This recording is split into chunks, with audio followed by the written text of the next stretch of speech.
September മാസത്തിന് ഒരു പ്രത്യേകതയുണ്ട്.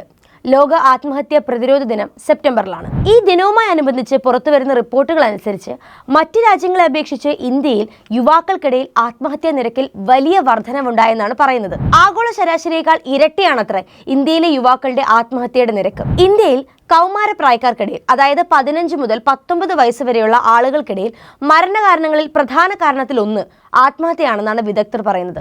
NCRBയുടെ കണക്കുകൾ പ്രകാരം ആത്മഹത്യാ കേസുകളിൽ 40% 30 വയസ്സിന് താഴെയുള്ള യുവാക്കളാണ്. സമ്മർദ്ദം ചെലുത്തുന്ന ചുറ്റുപാടുകൾ, മാനസികാരോഗ്യമില്ലായ്മ, ലഹരി വസ്തുക്കളുടെ ഉപയോഗം, പ്രണയം പരാജയപ്പെടുന്നത്, സുഹൃത്തുക്കൾ തമ്മിലുണ്ടാകുന്ന വഴക്ക്, ഏകാന്തത, വിഷാദം തുടങ്ങിയ കാരണങ്ങൾ കൊണ്ട് ഇന്ത്യയിൽ പ്രതിദിനം ഏകദേശം 160 യുവാക്കൾ ആത്മഹത്യ ചെയ്യുന്നുണ്ട്. അങ്ങനെ പ്രതിവർഷം 1,70,000 ജീവനുകൾ ആത്മഹത്യയിൽ പൊലിഞ്ഞു പോകുന്നു. ഒരു തവണയെങ്കിലും ആത്മഹത്യയെക്കുറിച്ച് ചിന്തിക്കാത്ത യുവാക്കൾ വളരെ ചുരുക്കമാണ്, ഇല്ല എന്ന് തന്നെ പറയാം. അത്തരം സാഹചര്യങ്ങളിൽ മാനസികാരോഗ്യ വിദഗ്ധരുടെ സഹായം തേടുന്നതിനും ആത്മഹത്യയെ അതിജീവിക്കാൻ ശ്രമിക്കുന്നതിനും ഹെൽപ്പ് ലൈൻ നമ്പറുകളുണ്ട്. 1056 അല്ലെങ്കിൽ 0471 255 2056 എന്നീ നമ്പറുകളിൽ സഹായത്തിനായി ബന്ധപ്പെടാവുന്നതാണ്.